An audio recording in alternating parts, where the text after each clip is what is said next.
Bismillahirrahmanirrahim. Assalamualaikum warahmatullahi wabarakatuh. Waalaikumsalam warahmatullahi wabarakatuh. Selamat siang dan salam sejahtera untuk kita semua. Yang terhormat Ibu Ika Yuli Retnawati, SPD SD selaku Kepala SDN 2 Keser.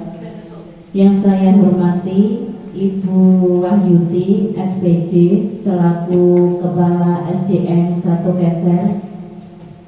Yang kami hormati Bapak Ibu Guru SDN 2 Keser.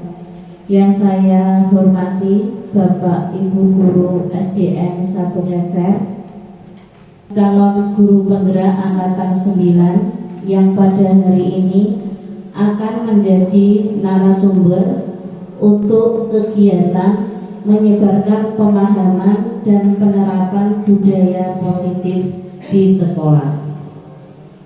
Pada kesempatan yang mulia ini, marilah kita bersyukur kepada Allah Subhanahu wa Ta'ala atas segala nikmat sehingga pada siang hari ini kita bisa kumpul di ruangan ini dalam keadaan sehat walafiat.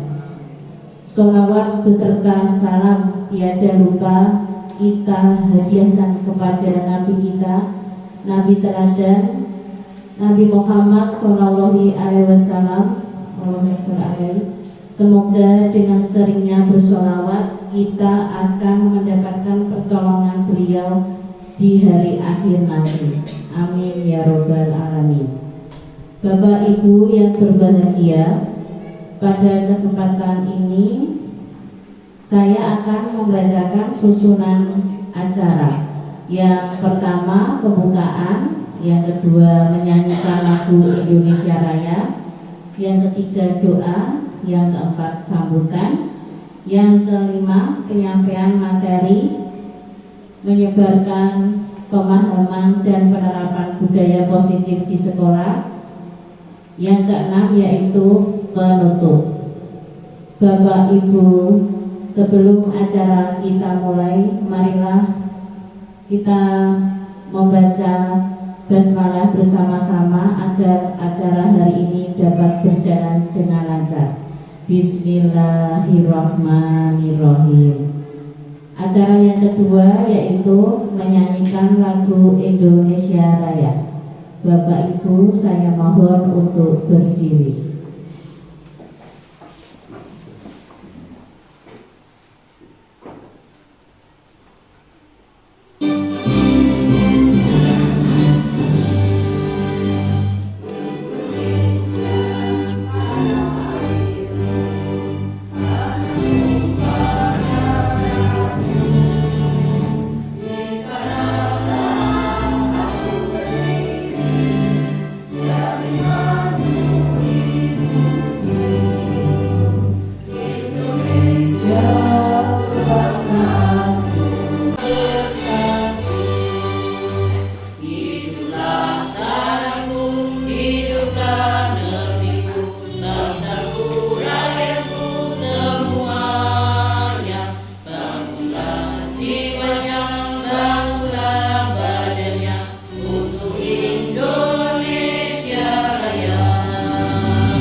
Terima kasih Bapak Ibu. Bapak Ibu dimohon untuk duduk kembali.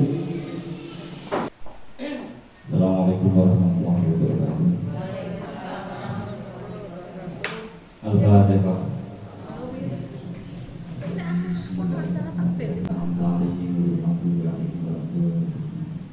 Allahumma shalli ala sayyidina Muhammad wa ala ali sayyidina Muhammad wa ala alihi wa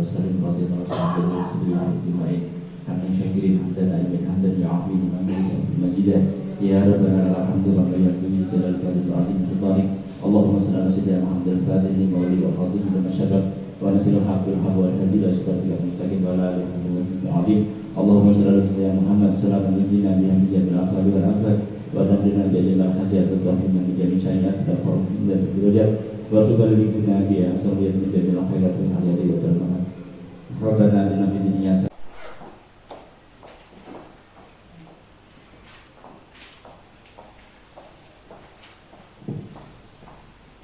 Acara selanjutnya yaitu sambutan kepada Ibu Ika Yuli Retnawati SPD SP waktu dan tempat kami persilakan.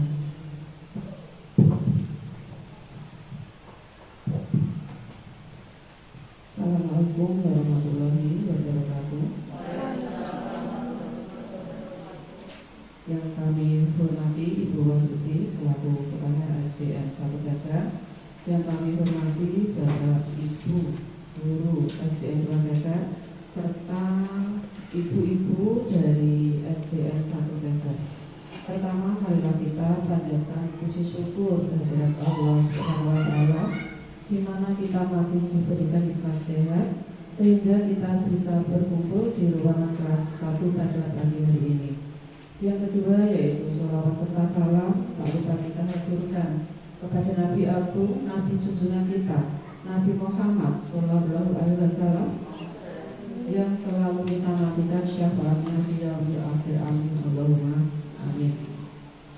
Bapak Ibu semua, kita berkumpul di ruangan ini yaitu dalam rangka menyebarkan pemahaman dan penerapan budaya positif yang nanti akan didiseminasikan oleh calon guru penggerak angkatan 9, yaitu Ibu Cilis Kristianis dan Ibu Eni Suryani. Mohon bantuannya dan mohon dukungannya nanti, semoga acara dapat berjalan dengan lancar. Amin Allahumma amin. Untuk selanjutnya nanti lebih jelasnya akan dipresentasikan oleh Bu Anis dan Bu Eni. Saya cuma bisa mendoakan semoga acara pada pagi hari ini dapat berjalan dengan lancar. Saya kira dari saya tidak perlu panjang lebar. Saya akhiri, mohon maaf apabila ada kata-kata yang kurang berkenan. Wabillahi taufiq wal hidayah. Wassalamualaikum warahmatullahi wabarakatuh.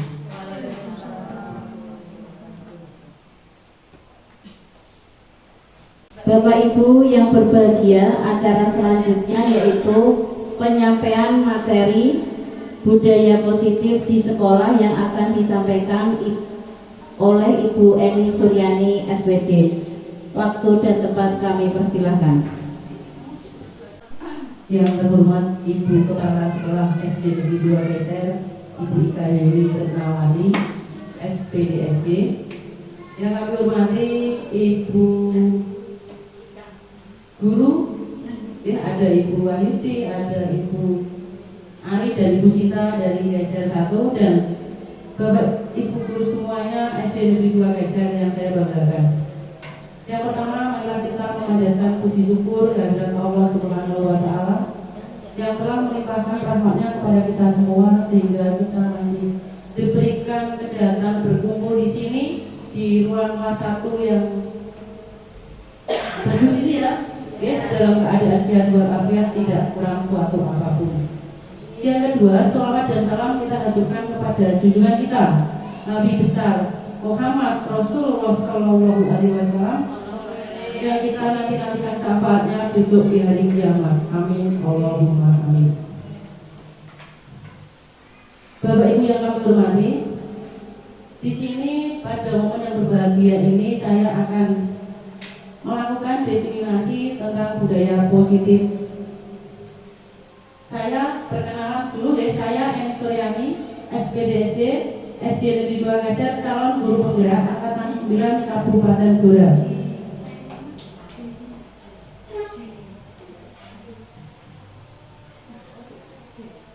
Filosofi pemikiran Ki Hajar Dewantara. Pendidikan itu adalah menuntun segala kekuatan kodrat yang ada pada anak-anak agar mereka dapat mencapai keselamatan dan kebahagiaan yang setinggi-tingginya, baik sebagai manusia maupun anggota masyarakat. Dasar pendidikan anak berhubungan dengan kodrat alam dan kodrat zaman. Filosofi yang ketiga yaitu tentang sistem Among atau trilogi pendidikan Ki Hajar Dewantara. Yang pertama yaitu Ing Ngarso Sungkodo, Ing Madya Mangunkarso, dan Tut Uri Handayani.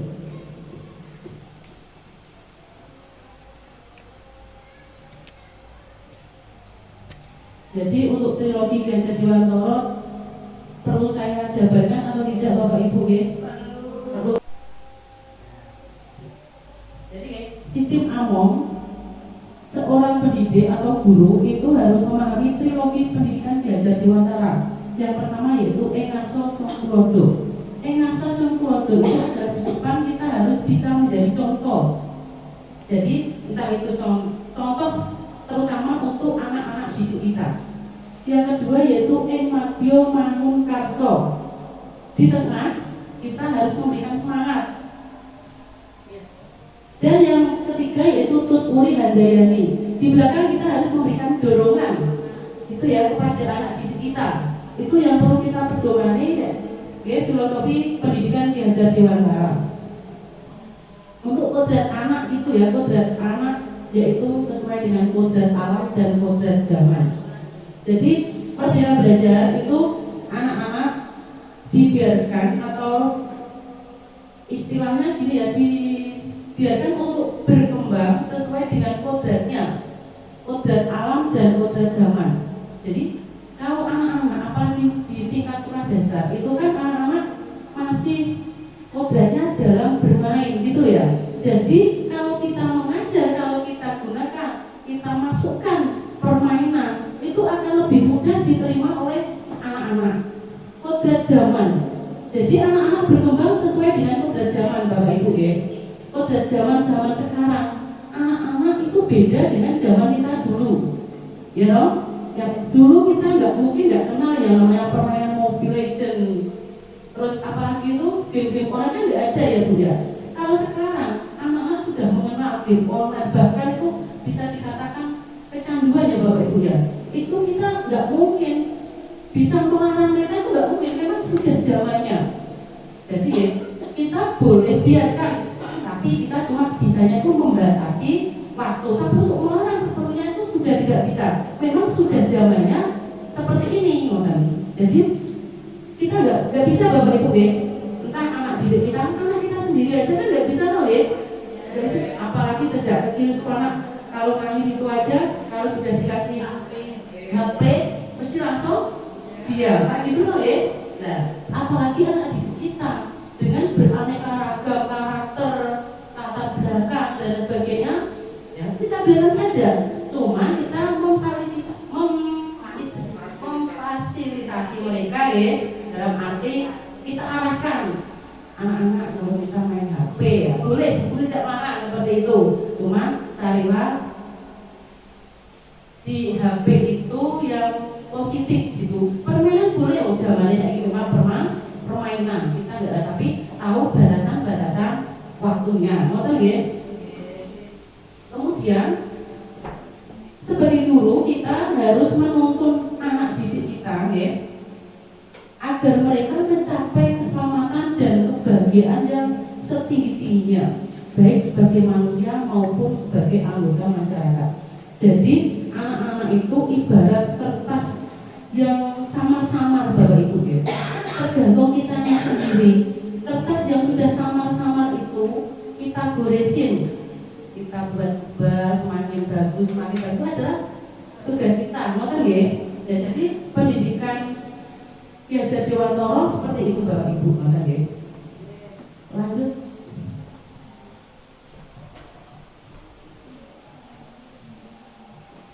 Di sini salah satu tanggung jawab seorang guru adalah bagaimana menciptakan suatu lingkungan positif yang terdiri dari warga sekolah yang saling mendukung, saling belajar, saling bekerja sama, sehingga tercipta kebiasaan-kebiasaan baik. Dan dari kebiasaan baik itu akan tumbuh menjadi karakter-karakter baik pula untuk warga sekolah. Dan akhirnya karakter tersebut akan jadi kebiasaan baik dan akan membentuk sebuah budaya positif, gitu ya. Jadi berawal dari apa, Bapak Ibu? Berawal dari kebiasaan baik, kemudian akan tumbuh menjadi karakter yang baik dan akan menjadikan atau membentuk sebuah budaya positif. Dan itu harus dilakukan oleh semua warga sekolah. Warga sekolah itu bukan hanya gurunya saja, bukan. Bisa guru, bisa murid, semua penjaga sekolah, mungkin kalau ada karyawan juga termasuk karyawan perpus atau mungkin TU atau operator yang mungkin tidak dari guru itu semua harus menanamkan kebiasaan-kebiasaan baik. Kalau kita sudah melakukan kebiasaan baik, Bapak Ibu insya Allah anak-anak kita, teman-teman kita pasti akan meniru kebiasaan baik tersebut. Tapi kalau kita sebagai pendidik kebiasaan baik tidak kita lakukan, terus apa yang akan kita contohkan kepada anak didik kita, kepada teman-teman kita? Semua itu dimulai dari diri kita sendiri. Kita lakukan kebiasaan baik. Banyak sekali kebiasaan baik Bapak Ibu termasuk dari datang, cara kita berbicara kepada anak-anak, kepada teman sejawat, kepada orang yang lebih tua, itu juga termasuk kebiasaan baik gitu. Nanti kalau kita sudah terbiasa ngomong yang bagus, gitu datang ke sekolah juga baik, anak-anak pasti semangat. Bu guru itu kalau pagi sudah datang kok Bu, aku kayak terus. Nah, itu nanti mungkin besoknya anak-anak tersebut juga tidak akan terlambat karena terinspirasi oleh gurunya gitu.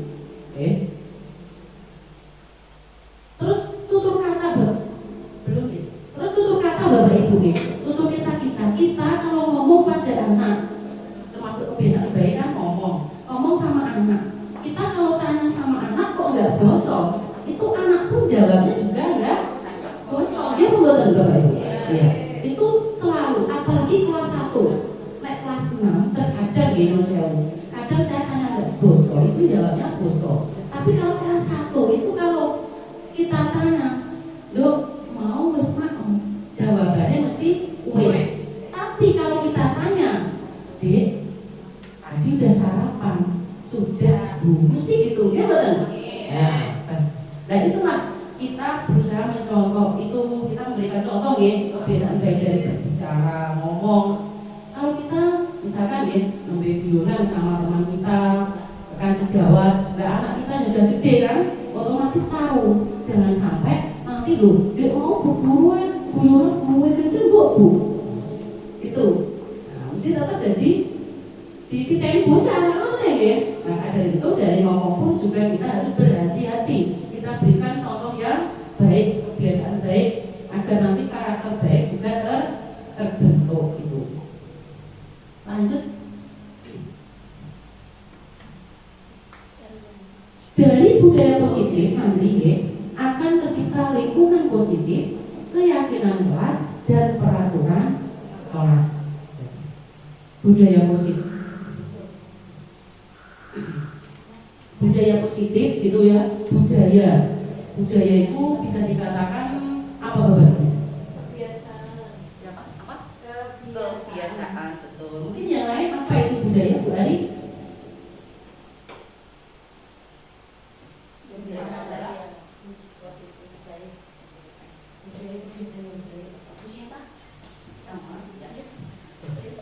Budaya, kebiasaan bisa. Tradisi juga bisa ya bisa. Budaya positif, tradisi berarti tradisi yang apik, kebiasaan yang baik. Terus akan tercipta lingkungan yang positif pula. Itu jadi lingkungan positif itu terbentuk karena adanya budaya positif gitu. Kemudian dari lingkungan yang sudah positif, kita akan muncul keyakinan kelas gitu. Dan dari keyakinan kelas tersebut akan terbentuk peraturan kelas. Begitu Bapak Ibu. Ya. Silakan. Budaya positif yang pertama yaitu disiplin positif dan nilai-nilai kebajikan. Jadi dengan adanya budaya positif akan tercipta satu disiplin positif dan nilai-nilai kebajikan. Jika yang kedua, teori motivasi, hukuman, dan penghargaan, serta restitusi. Yang ketiga yaitu keyakinan kelas. Yang keempat adalah kebutuhan dasar manusia. Yang kelima, restitusi, yaitu 5 posisi kontrol. Yang keenam yaitu segitiga restitusi. Ya, lanjut. Yang pertama yaitu disiplin positif. Apa itu disiplin positif? Siapa yang bisa menjawab disiplin positif? Ibu Ica mungkin? Ibu Ica. Dipegang loh mic-nya.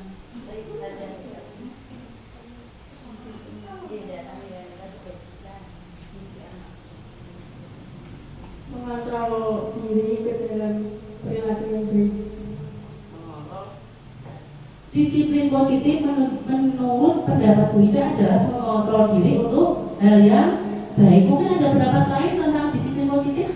Ibu Vita, apa itu disiplin positif? Disiplin perilaku yang dilakukan dengan cara yang positif, Ya, yang baik sebenarnya. perilaku yang dilakukan dengan positif, perilaku yang baik itu ya.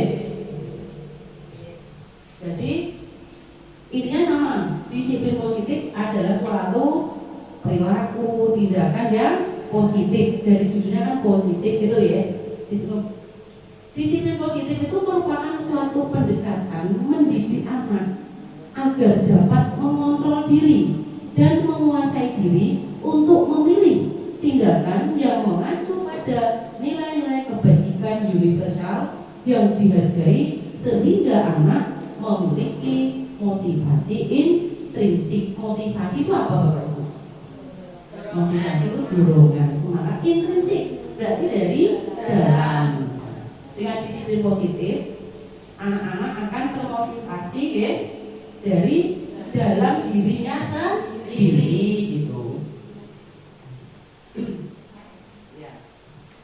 Nilai-nilai kebajikan universal macam-macam ya.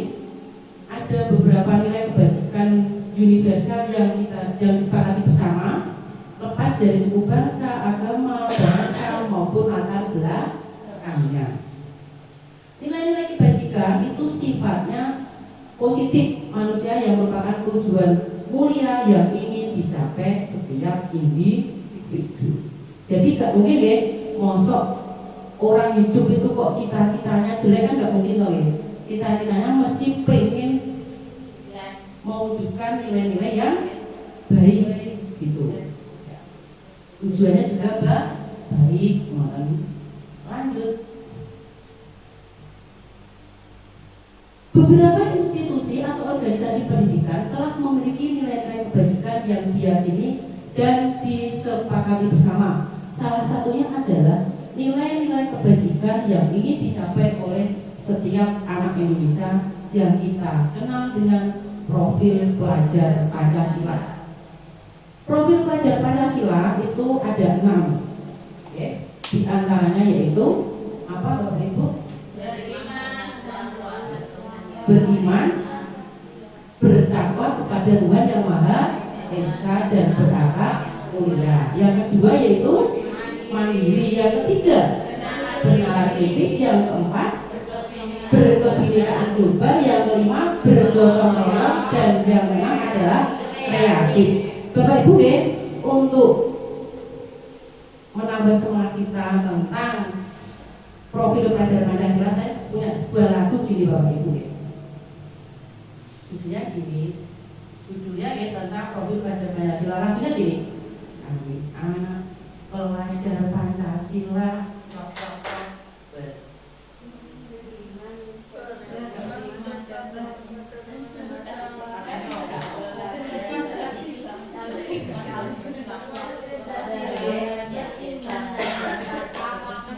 ada yang bisa mengira?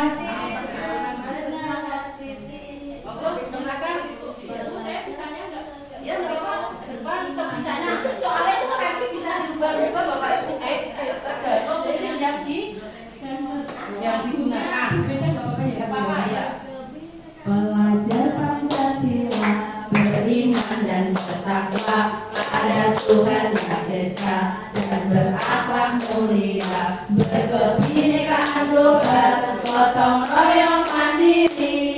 kreatif dan bernalar kritis. Belajar Pancasila, beriman dan bertakwa pada Tuhan Yang Esa, dan berakhlak mulia, berkebinekaan global, gotong royong mandiri, kreatif dan bernalar kritis. Terima kasih Bu Ariel. Lagunya mantap Bu. Lagu itu tadi baru lagunya ya.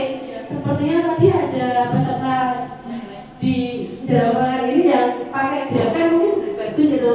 Silakan Bu Vina ya, ke depan monggo. Saya yang megangnya dan yang gerakan itu. Belajar Pancasila, beriman dan dia pakai gerakan dia. Oh, yang megang mic aja Bu. Nah, dia yang pakai gerakan deh. Siap.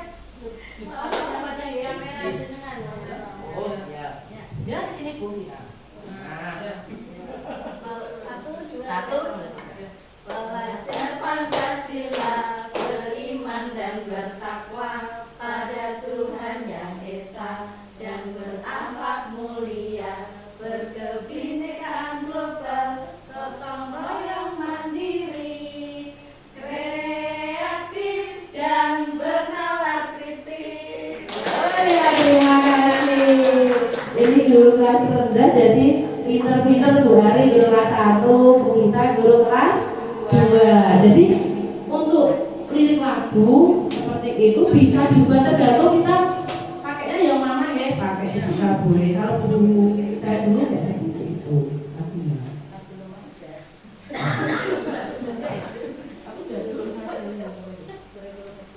Jadi gini ya, profil pelajar Pancasila dengan kurikulum merdeka, dengan kurikulum merdeka, kita diharapkan anak-anak sekarang itu yang pertama adalah beriman, bertakwa kepada Tuhan Yang Maha Esa dan berakhlak mulia. Nah, bagaimana caranya Bapak Ibu supaya anak-anak itu beriman, bertakwa, berkarakter yang bagus? Itu salah satu contohnya apa Bu Anis? Kalau di sekolah kami dibiasakan dengan pembiasaan seperti setiap pagi itu membaca doa-doa, terus berselawat, terus sholat duha, asmaul husna, sholat zuhur bersama. Itu Bu Heni. Iya, bagus. Tepuk tangan untuk Bu Heni. Bagus sekali deh. Itu salah satu asmaul husna, sholawat Maria, surat-surat pendek, sholat duha, kemudian sholat zuhur. Apalagi kalau di sekolah kita sudah ada musola ya Bapak Ibu, dimanfaatkan sebaik-baiknya. Eman-eman ya, sudah dibangun dengan puluhan juta. Oke. Kalau gini Bapak Ibu, kalau kita dari sekolah kok sudah sholat, itu sampai rumah ayah apa buatan? Nah ya ya. Nah anak-anak mungkin juga. Kalau saya menghimbau anak-anak ya besok sholat, walah seneng ya karuan Bapak Ibu ya. Seneng. Enggak, dan supaya anak-anak tertib dalam sholat, setidaknya bapak ibu gurunya juga ikut sholat. Kalau berhalangan Bu boleh nggak ikut, tapi setidaknya itu ngawasi putrane, anak didiknya ya, diawasi, diarahkan. Anak sekarang itu meskipun sudah besar ya, tetap harus kita arahkan. Ya. Yang kedua mandiri. Mandiri ini dari apa Bapak Ibu? Ayo contoh mandiri apa? Mengerjakan PR tanpa disuruh. Iya, bagus, mengerjakan PR tanpa disuruh. Kalau di rumah putra jenengan mengerjakan PR disuruh atau tidak? Disuruh. Disuruh ya. Nah, berarti penanamannya. Kalau saya setiap pulang sekolah itu baru ketemu anak saya bercerita. Jadi tadi di sekolah dapat pelajaran apa? Baru dia bercerita dapat tugas enggak? Nah itu baru gitu, memancing, memberi pemantik pada anak.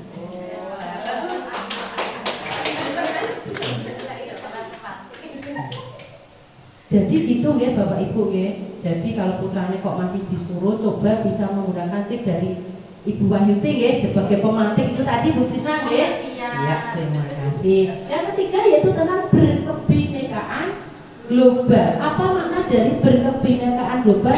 Monggo Bu Wiwin bersama menjawab.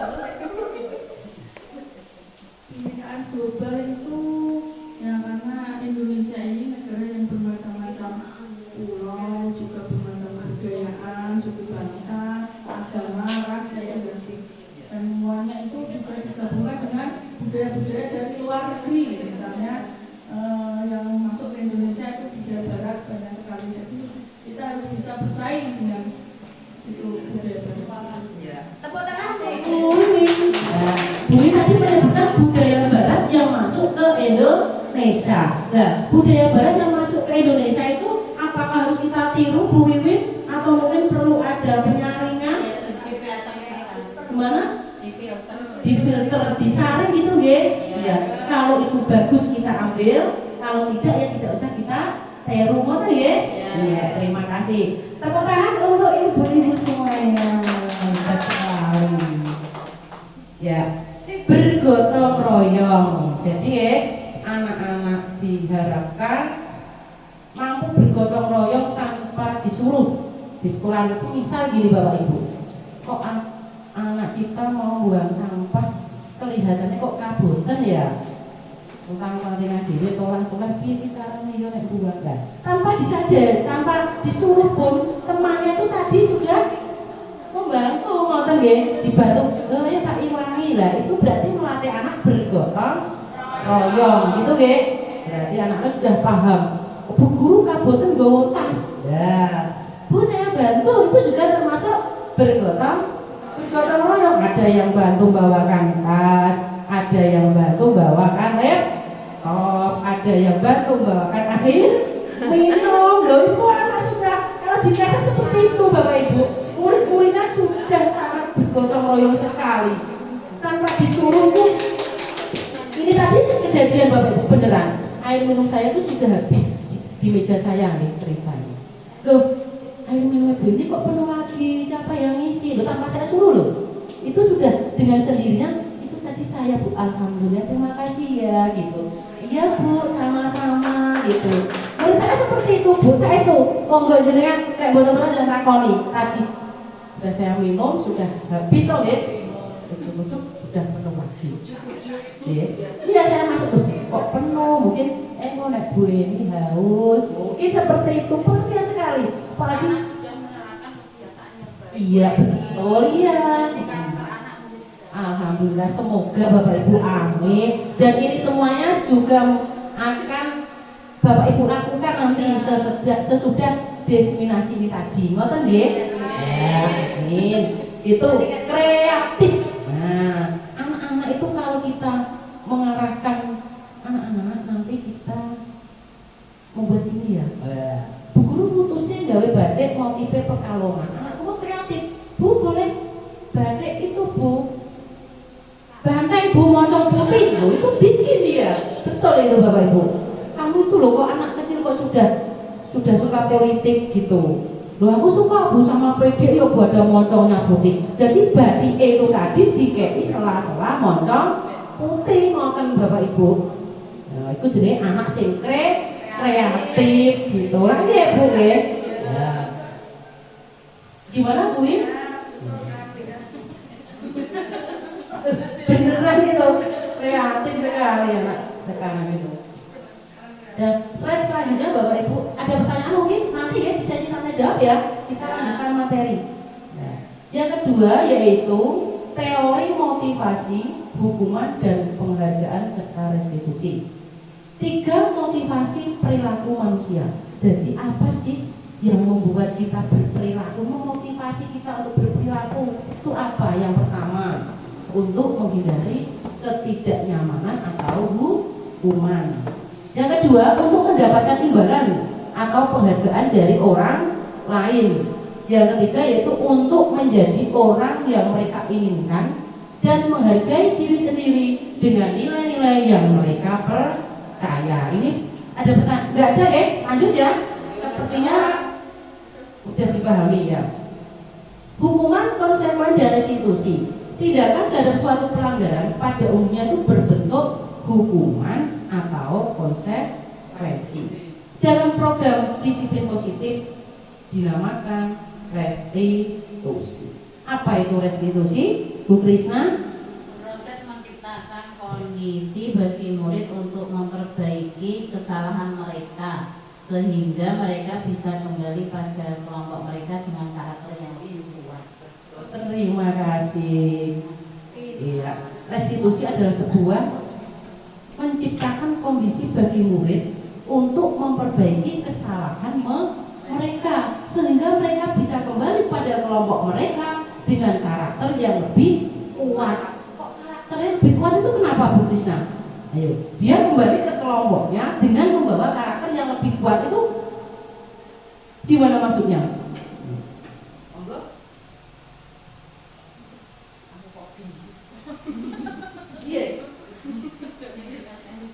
Untuk segitiga restitusi ini kan anak itu ada beberapa tahapan yang kita lakukan, Bu Eni. Ada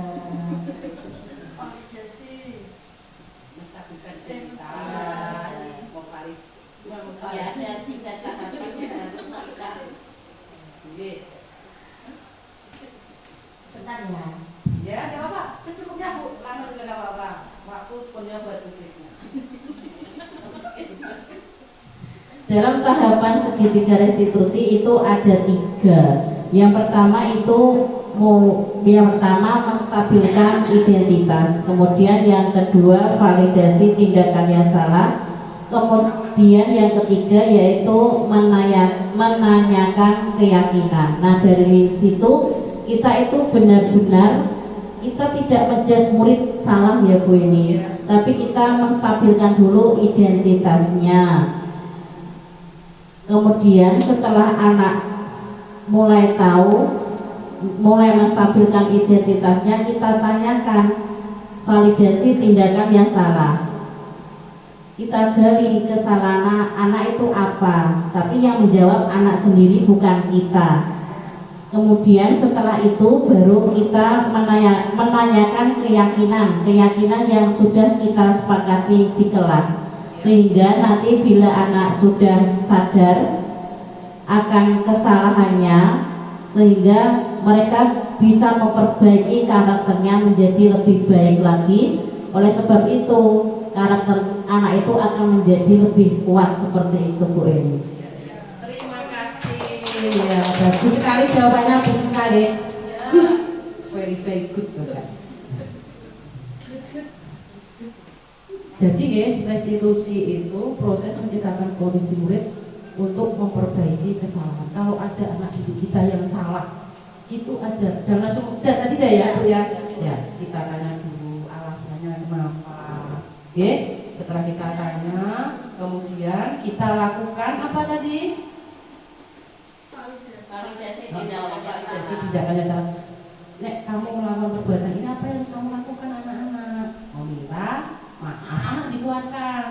Dan minta maaf, dia sudah digedek atine karo gurune, bahasa Jawane ngono nggih. Atine digedekno, diarahkan yang baik sehingga dia kembali ke kelompoknya itu mau. Itu tadi nggih sudah membawa karakter yang lebih kuat. Wis pede cara kasarane. Aku ndek mau gak nggarap PR.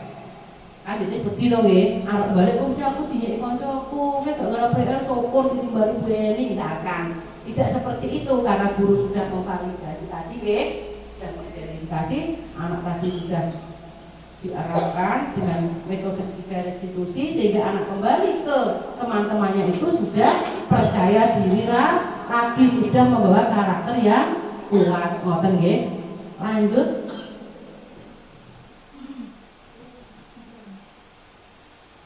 Identitas gagal dan identitas sukses. Dikatakan identitas gagal itu contohnya adalah hukuman nggih. Hukuman adalah salah satu sesuatu yang menyakitkan harus terjadi. Yang kedua, tidak nyaman untuk murid atau anak untuk jangka panjang. Yang ketiga, korban mendapatkan keadilan, murid atau anak akan tersakiti, dan yang selanjutnya adalah perilaku pasif dan agresif meningkat. Itu dengan adanya hukuman. Untuk identitas sukses, nah, yang perlu kita lakukan ya agar kita sukses, yang pertama bisa disiplin, terdiri dari konsekuensi dan restitusi. Konsekuensi yaitu sesuatu, contohnya ya sesuatu harus terjadi, tidak nyaman untuk murid dalam jangka waktu pendek. Kemudian korban bisa diabaikan, murid atau anak dibuat tidak nyaman, penguatan hanya bertahan dalam jangka waktu pendek. Kalau restitusi ya, itu merupakan pilihan, menguatkan untuk murid atau anak dalam jangka waktu panjang. Korban dapat mendapatkan ganti. Kemudian murid atau anak mendapatkan penguatan dan masalah terpecahkan. Lanjut. Hukuman atau konsekuensi. Tindakan guru ya, mencatat 100 kali di dalam buku. Saya tidak akan terlambat lagi karena terlambat sekolah. Jadi dia nulis gara-gara terlambat ya, nulisnya P100 kali. Itu suatu contoh hukuman atau restitusi Bapak Ibu? Hukuman. Iya, hukuman atau konsekuensi Bapak? Hukuman ya. Lari memiliki lapangan basket 2 kali karena terlambat hadir sekolah. Hukuman. Yang ketiga, membersihkan coretan yang dibuatnya di meja tulis. Konsekuensi. Murid diminta untuk push up 15 kali muteri lapangan, juga hukuman. Menggantikan kertas tugas karena telah dicoret-coret. Berjemur di lapangan basket pukul 12.00 siang karena ngobrol dengan teman. Murid diminta bertelanjang kaki sepanjang hari karena tidak menggunakan sepatu warna hitam sesuai peraturan sekolah. Jadi yang perlu dihindari dari seorang guru itu ya, itu memberikan hukuman. Ntar ya. Lanjut.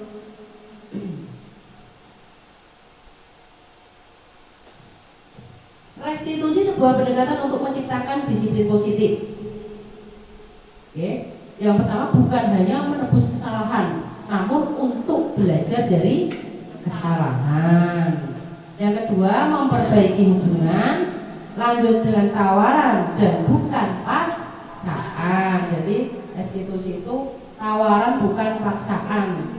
Restitusi menuntun untuk melihat ke dalam diri. Restitusi mencari kebutuhan dasar yang mendasari tindakan. Restitusi diri adalah cara yang paling baik. Restitusi fokus pada karakter bukan tindakan. Restitusi fokus pada solusi, dan yang terakhir adalah restitusi itu mengembalikan murid yang berbuat salah pada kelompoknya. Jadi kalau ada murid bersalah, jangan dibiarkan di pojokan sendiri. Oke, setelah kita melakukan segitiga restitusi, anak berkesempatan bahkan harus dikembalikan pada kelompoknya. Nah, jadi dengan belajar ikut pendidikan guru penggerak Bapak Ibu itu bagus sekali, banyak sekali ilmu yang bisa kita dapatkan. Hal-hal baik apa yang harus dilakukan oleh seorang guru terhadap anak, terhadap rekan sejawat itu. Jadi monggo Bapak Ibu yang belum ikut guru penggerak masih ada kesempatan, semangat gitu. Saya awalnya juga tidak semangat, tapi terjadi semangat Bapak Ibu karena tumbuh dari diri saya itu untuk mengupdate diri. Jangan sampai saya tuh kok mosok saya akan seperti ini terus, terlalu nyaman di gue, terlalu merasa puas dengan apa yang kita dapat. Jangan. Kalau bisa jadi ini Bapak Ibu jangan itu motivasinya seperti saya gitu loh. Maksudnya gini, saya itu guru penggerak yang pertama itu pengen mengupgrade diri saya karena saya merasa kok aku gak belajar, aku ingin ini terus. Nah, Dengan belajar, kita sharing, dapat teman dari beberapa daerah, karakternya beda-beda. Nah, itu adalah suatu hal yang positif, yang bagus dan harus sering dilakukan. Ya. Kalau itu bonus Bapak Ibu. Jadi saya ikut guru penggerak bukan karena guru penggerak enak loh untuk sangu. Saya tidak melihat sangunya Bapak Ibu. Betul itu saya. Jadi kan boleh terinspirasi oleh saya itu beneran. Boleh. Bu, saya besok mau daftar. Iya, bagus. Ya, bagus Bu Aris. Jadi jangan melihat apa yang untuk oposisi dari guru penggerak ojo dilihat duitnya, tapi dilihat ilmunya. Nek duit piroe kurang nggih mboten Bapak Ibu. Oh, jenengan kok duit 1 juta, adek mau 1 juta, kanggo blonjo ae diluk entek. Tapi nek untuk ilmu itu mau bermanfaat sekali kita tularkan, itu pahalanya akan mengalir sampai nanti kita meninggal. Loh, betul Bu. Tiga amalan yang tidak akan putus jika kita sudah meninggal, ya. Ini sedikit tambahan.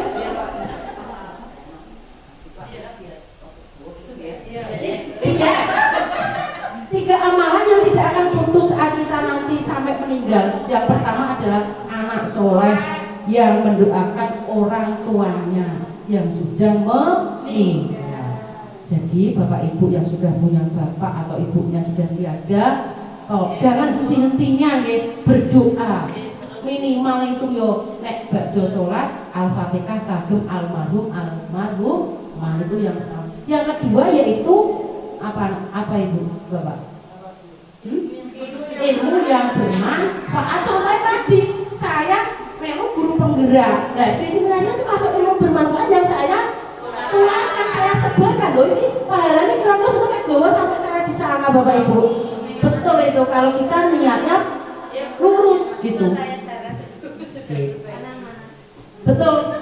Itu yang kedua. Yang ketiga yaitu sedekah jariyah. Sedekah itu nek gak ada duit, sedekah senyum Bapak Ibu. Itu juga termasuk amal jariyah. Murah meriah dan tidak pulaan. Kita semua punya ngoten. Jadi ya senyum mawon itu sedekah Bu. Nggih. Tapi ampun senyum sepanjang jalan. Nggih. Nanti jenengan malah diguyur yang kata. Ngoten nggih. Oke, itu jadi monggo Bapak Ibu yang belum ikut guru penggerak silakan daftar Bapak Ibu. Jangan dinilai duitnya untuk piro dhisik angkatan 7 untuk akhir karuan, angkatan 8 kok sedikit jangan. Tapi ilmunya kita sama-sama punya kesempatan untuk belajar. Pemerintah sudah memfasilitasi, sudah memberikan sarana prasarana, monggo kita ikuti, gitu nggih? Iya betul, mengupgrade diri kita. Saya dulu itu nggak bisa tanpa Bapak Ibu, bisa cuman sedikit-sedikit ya semenjak ikut guru penggerak. Sekitar begini Bu, mending di rumah di kamar belajar kanva, kan? Nanti akan belajar itu sampai rumah. Nah, nanti jadi kalau sudah belajar kanva panas-panas daripada di luar, jenengan enak belajar di depan laptop. Makanan datang, minuman datang. Sekarang saya apa? Tuh, deliver order. Oh iya. Kalau nggak ada sebelum jenengan di depan laptop, siapkan dulu, tidak apa-apa. Niatnya kita adalah mencari ilmu, tolabul ilmi, gitu ya.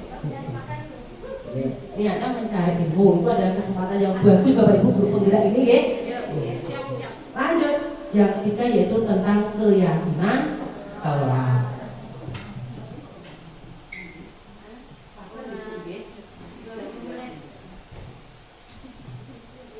Pembentukan keyakinan sekolah atau kelas yang pertama, keyakinan kelas itu bersifat lebih abstrak daripada peraturan yang lebih rinci dan konkret. Jadi keyakinan kelas itu abstrak. Abstrak itu nyata ketok ngoten nggih Bapak Ibu nggih. Yang kedua yaitu keyakinan kelas berupa pernyataan universal. Contoh pernyataan universal itu apa Bu Sinta coba?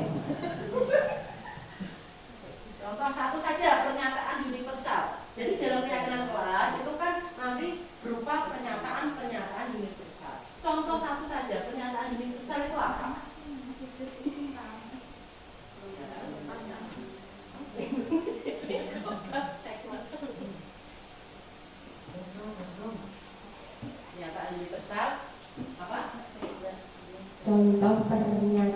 universal di kelas itu ya? Di kelas, misalkan anak-anak sebelum memulai pelajaran nanti kita berdoa bersama-sama.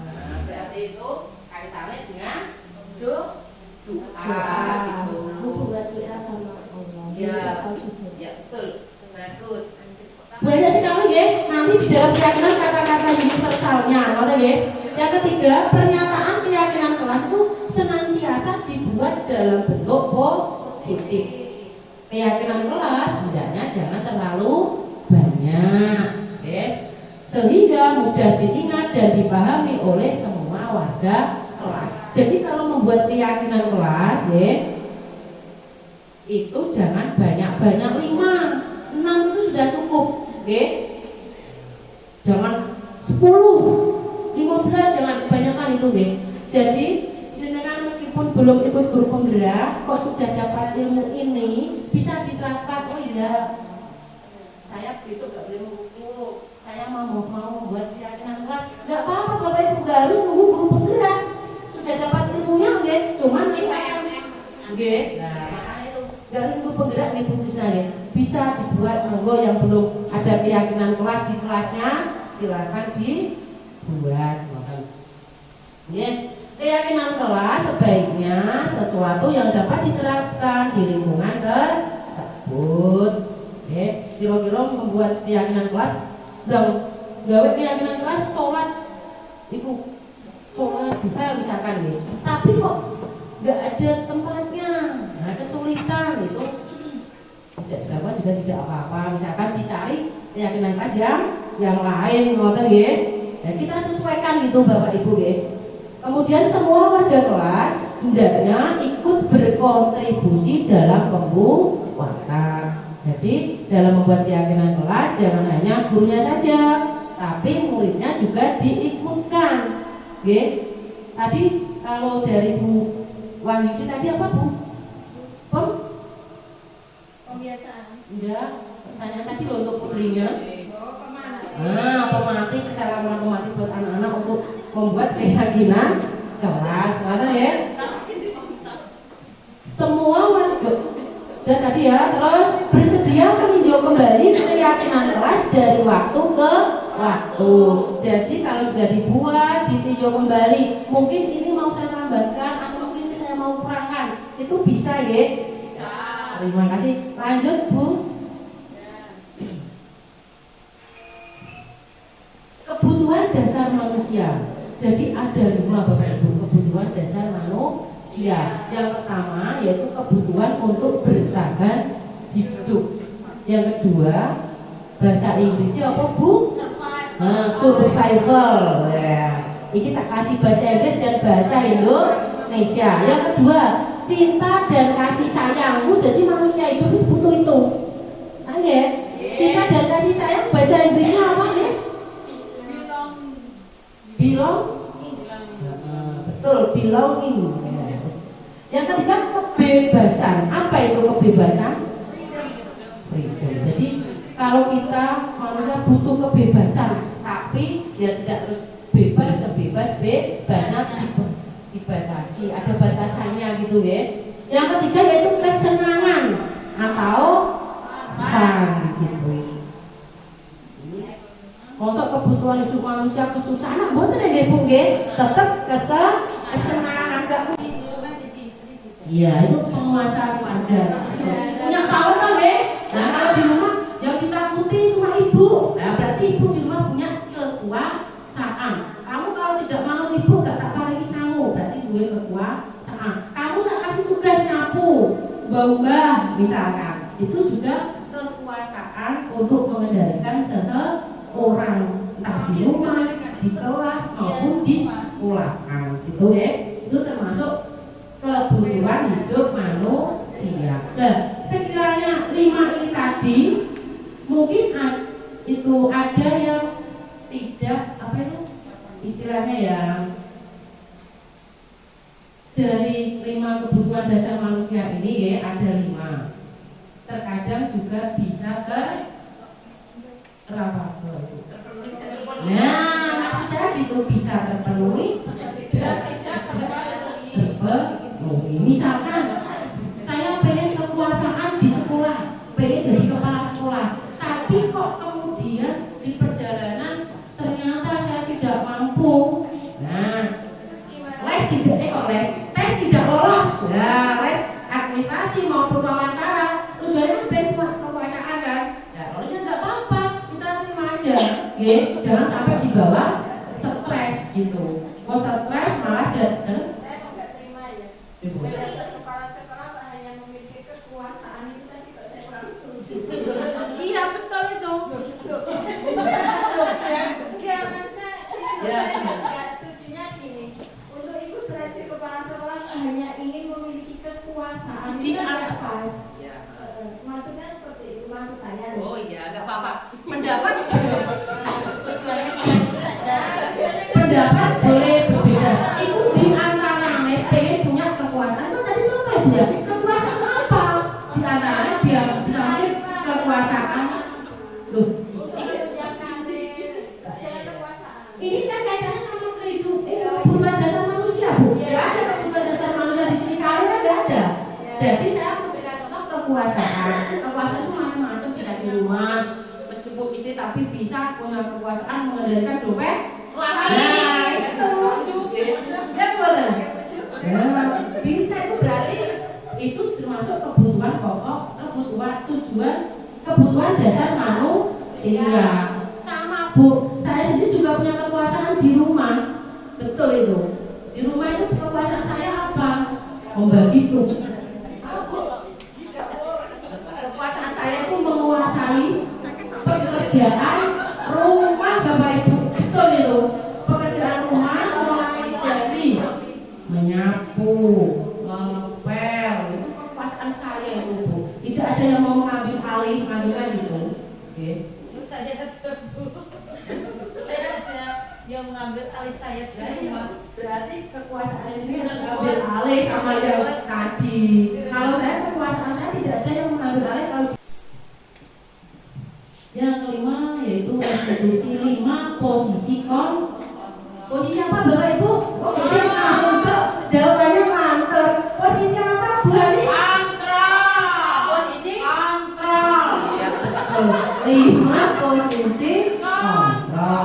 Yang pertama yaitu penghukum, yang kedua pembuat rasa bersalah, yang ketiga teman, yang keempat pemantau, yang kelima adalah manajer. Sepertinya untuk penghukum, pembuat rasa bersalah, yang 2 poin itu tadi loh Bu, itu harus kita hindari sebagai guru. Oke? Yang perlu kita lakukan cukup menjadi teman, pemantau, dan manajer. Sekarang saya mau tanya Bapak Ibu, dengan kan ahli-ahli sekarang, arti dari posisi kontrol penghukum itu apa coba? Siapa bisa menjawab? Monggo Bu. Kalau menurut saya posisi kontrol sebagai penghukum memberikan hukuman kepada anak. Contohnya tadi sudah suruh soal tidak mencapai PR disuruh balik ke lapangan 5 kali. Oh, Seperti iya. itu. Tepuk tangan dulu Bu Ani. Ya betul ya. Dihindari ya, sebagai penghukum itu dihindari. Yang kedua pembuat rasa bersalah. Artinya apa Bu Ayuti?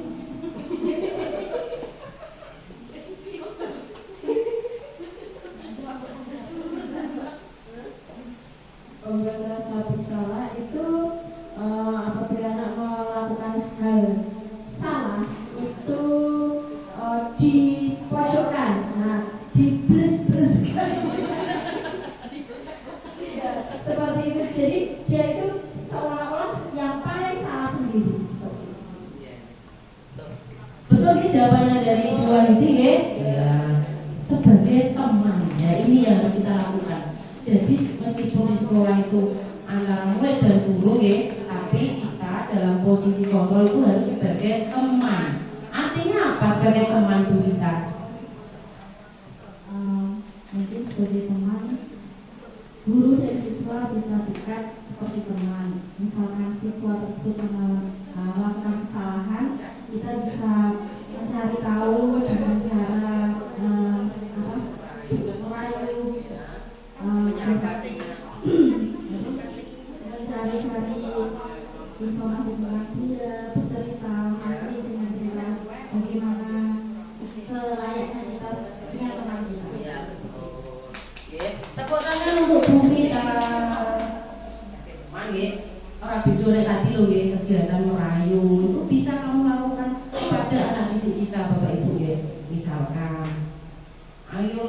Krisna. Kamu jangan seperti itu. Kalau ada tugas dari Bu Guru itu dikerjakan. Kenapa kamu nggak mengerjakan? Ya apa? Kenapa lupa misalkan? Nah begitu kita gunakan tatapan mata kita kepada anak itu juga bisa sebagai contoh, posisi kontrol sebagai teman. Ayolah, kata-kata merayu, ayolah dan sebagainya itu salah dari kata, dari rayuan, dari mimik wajah, itu posisi kontrol sebagai teman, sebagai pemantau. Ayo, apa artinya? Bu Ika, monggo Bu. Sebagai pemantau, yaitu guru pemantau terhadap putra-putri didiknya. Jadi di kelas itu guru selalu memantau anak-anak didiknya. Batu, terima kasih jawabannya kita mantap gitu ya. Terima kasih, betul. Sebagai pemantau, jadi jangan sampai lengah Bapak Ibu. Makanya guru sok kok di kelas HP nak saya loh ya. HP nanti takoki muridnya bu. Bisa kan? Langsung nggak boleh dipencalon. Jadi pemantau, dipantau keseluruhan Bapak Ibu, jangan ada di depan penjenengan saja, tapi di belakang kalau perlu jangan belajar dari guru itu. Kita jalan-jalan ke belakang. Mungkin ada yang belakang kok nggak punya pulpen tapi mau mantur, mungkin ya. Makanya gunanya guru untuk jalan-jalan ke belakang, ke samping murid kita dekati. Ayo tugasnya dikerjakan. Nah, dan mengerjakan sudah sebagai pemantau. Itu ya Bapak Ibu. Yang kelima, posisi kontrol sebagai manajer. Nah, jarang ngerti ya. Manajer, dari kata-katanya berarti DP berarti apa Bapak Ibu? Mengatur, mengarahkan, memotivasi, terus apa lagi? Mendukung. Nah, yang memotivasi itu mendukung Ibu. Terus? Ya, dorongan, terus apa lagi? Ada mendukung tadi. Jadi itu aja ya. Jadi sebagai manajer itu tugasnya banyak ya. Apa tadi? Memotivasi, kemudian mengontrol anak, terus memberikan dorongan, semangat agar anak didik kita mencapai apa yang dicita-citakan. Lanjut, Bu Anis. Ini sepertinya slide terakhir Bapak Ibu. Enggak ya? Nah, segitiga restitusi. Kirain yang terakhir Bapak Ibu, saya juga nggak tahu kalau ini masih ternyata nih. Maaf ya. Yaitu segitiga restitusi, dari gambarnya sudah tampak itu kalau segitiga. Nggak mungkin itu.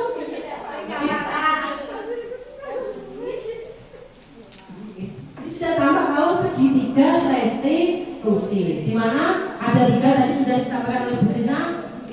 Ada validasi tindakan yang salah, menstabilkan identitas, menanyakan keyakinan, gitu ya. Ya, validasi tindakannya salah apa yang kita lakukan? Apa Bu? Memberi pertanyaan pada siswa, misalnya anak itu sedang melakukan kesalahan, tetapi guru ini tidak seolah-olah mencari kesalahannya. Betul ya Bapak Ibu ya. Terima kasih Bu Eni. Sekarang contoh menstabilkan identitas itu bagaimana sih? Nah, monggo Bu Sinta. Enggak apa-apa. Contoh menstabilkan identitas itu apa? Satu aja, enggak usah banyak-banyak. Nanti kalau banyak capek ya.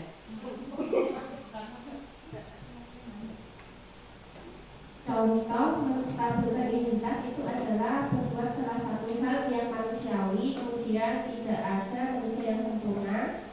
Itu contohnya. Oh iya betul. Terima kasih Bu Sinta. Tepuk tangan Buat Ibu Sinta.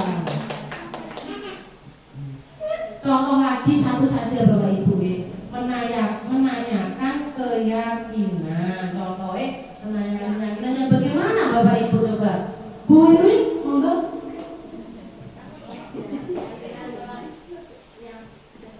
Menanyakan keyakinan kalau saya itu mungkin anak-anak ditanya apakah ini benar-benar yakin betul apa enggak.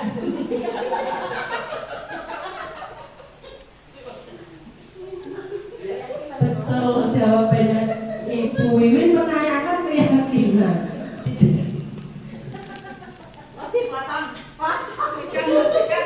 Kemarin kamu membuat ini udah betul atau tidak gitu ya?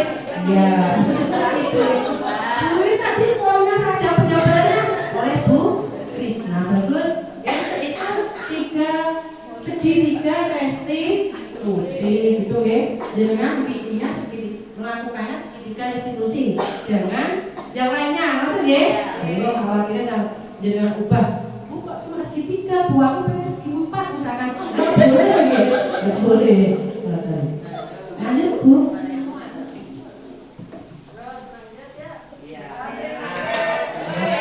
Terima kasih, alhamdulillah Bapak Ibu.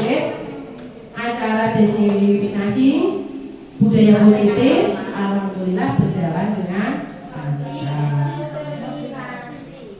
Monggo kalau mungkin ada pertanyaan Bapak Ibu, ya sesi tanya jawab, mau tanya apa mungkin silakan, saya beri waktu 2 menit untuk tanya-tanya mungkin. Monggo. Kalau nggak tanya, saya tutup deh.